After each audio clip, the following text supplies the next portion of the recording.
to Google the Pro Offshore Angler, G2P Angler Jason Reese, and I'm wrapping up a morning troll here. It wasn't super productive, but what I wanted to do was kind of set up an intro for a video that I wanted to make for 2022 highlights and lessons learned. So this channel focuses on things that we do wrong to kind of help everybody get better, including myself.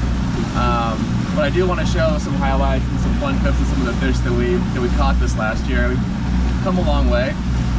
I still am very much an amateur, but definitely come a long way in 1 year of really trying to get better here at offshore fishing.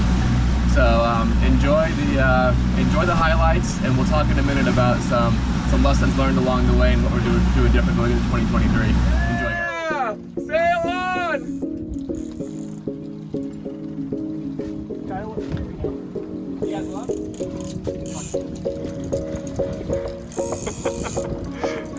Yes! Keep him.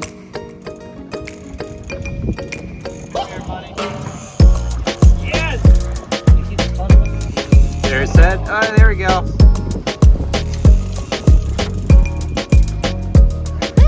Alright, get him on.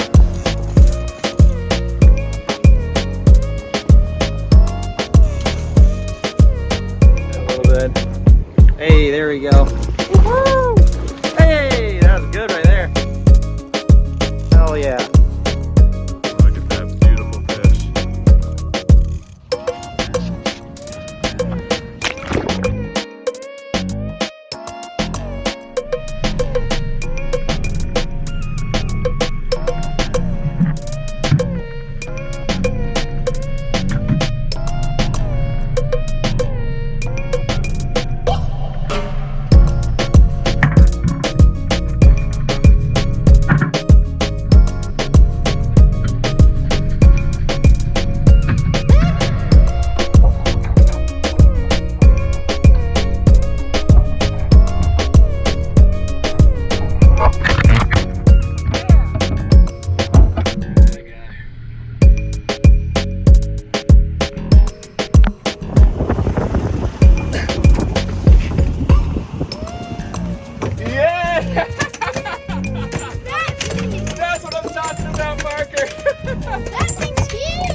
got this, bud.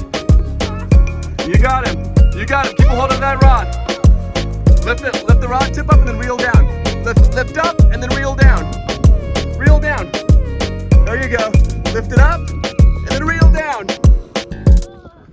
There he is. Keep it going. Yep, you got him. He's right down here. You're fighting him good. Keep going. Keep going. Lift the rod tip up and then reel down. Ready? Rod tip up and then reel down. Reel down. Reel. Yes. He said it was possible. Okay, we're gonna bump him up. You ready? I have never experienced. Okay, give me a couple more reels. This is harder than Give me a couple more reels. Ooh. Reel. Ready? And we're gonna lift him. Go. Yeah! Your first Mahi burger!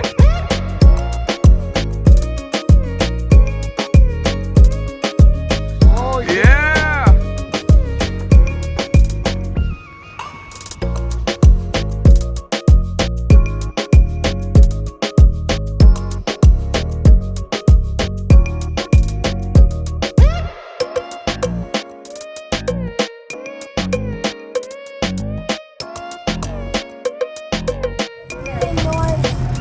Kristen and Bodie bringing in the first fish of the day.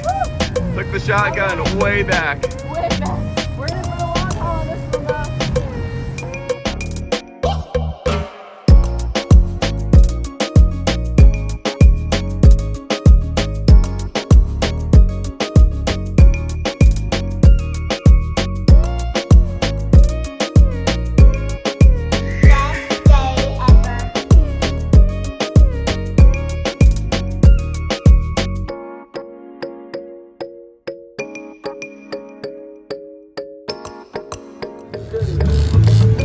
All the day.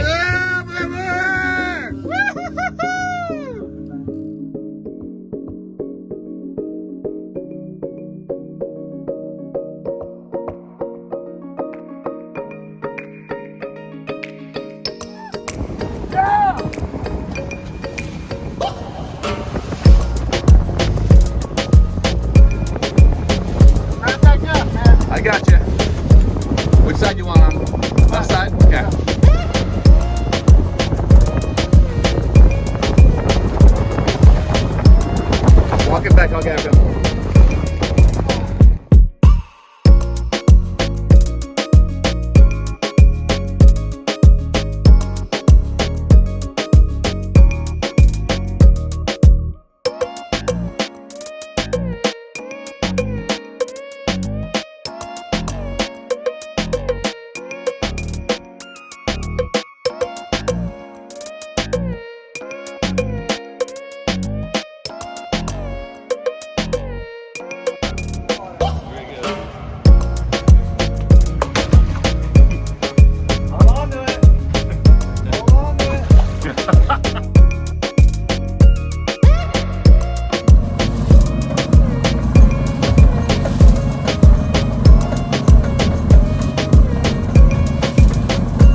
I've already touched the leader, so it already counts as a catch. At this point, I'm trying to get him safely off.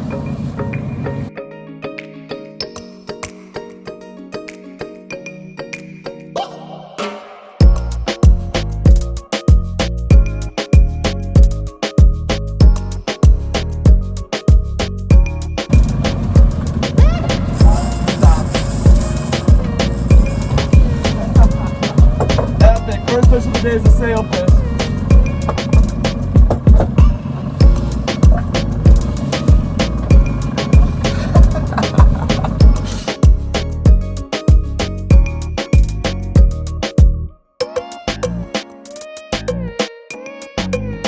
You got it, come on, there you go. I don't know, bring it up, reel. Remember, lift the rod tip up and then reel down, reel. Reel on the way down, okay? Rod tip up, and let's reel on the way down. There you go.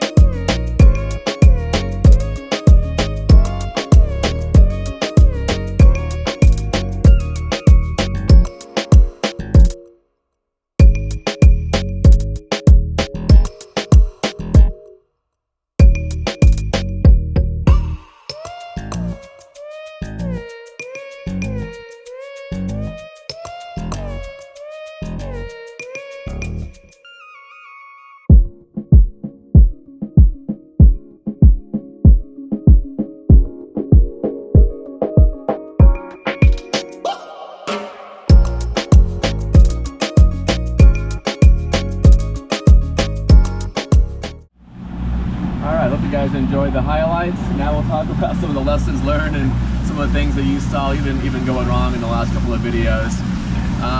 So I'll start like a little bit of boater safety. I do a lot of offshore trolling. You don't want to be 10 miles offshore, pull out of the boat keeps going and you don't even float. So no style points for the inflatable, but if I were to fall off the boat and hit the water, CO2 goes off, at least I'm floating, boat's still going, but at least I'm still floating.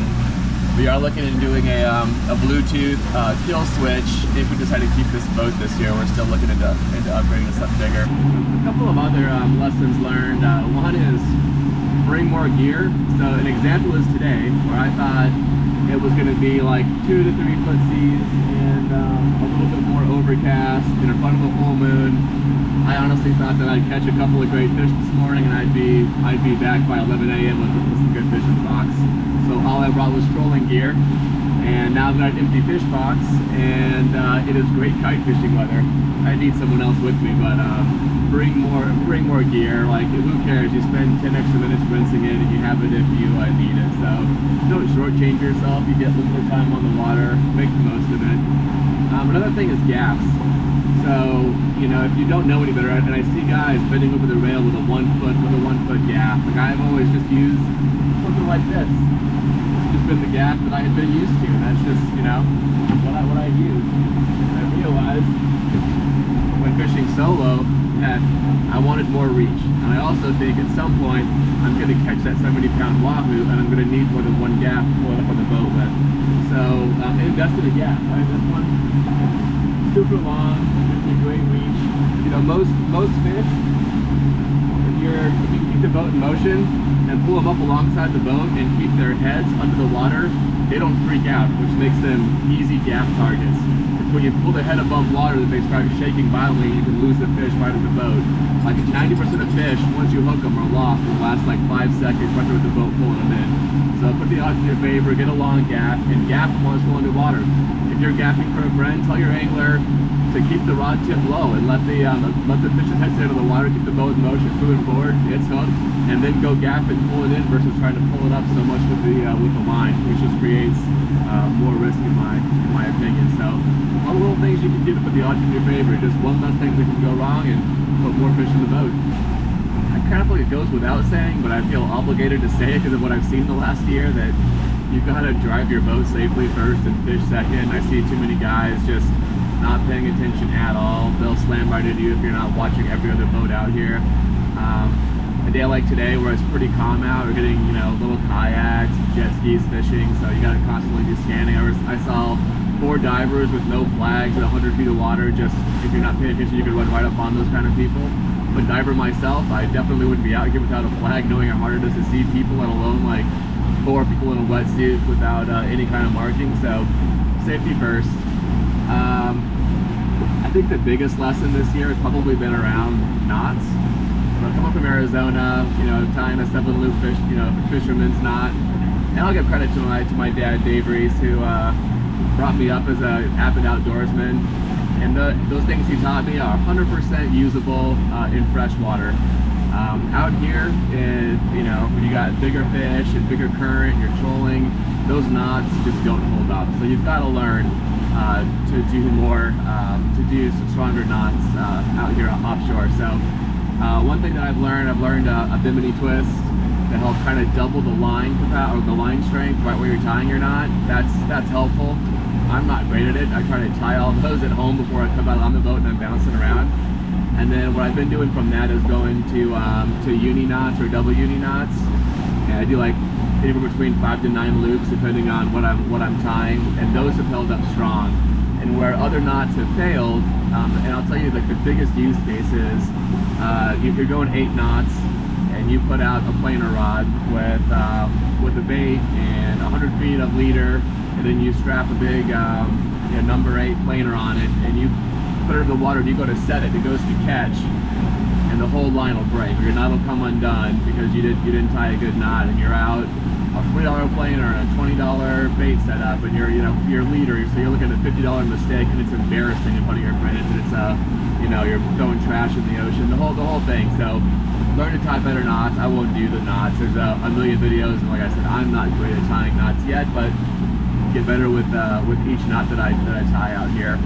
That's more on the trolling side. On the bottom fishing side, one thing I've really kind of fallen in love with is I do a combination of, you know, dead bait and live bait on the bottom, and you want that live bait, especially for line shy fish like mud snapper, for example, or yellowtail. So what I'll wind up doing is putting a dropper loop in, and then tying, let's say, 20-25 feet of a leader, you know, anywhere between 15 to 40 pound fluorocarbon, depending on what you're fishing for, and doing an FG knot right after that dropper loop.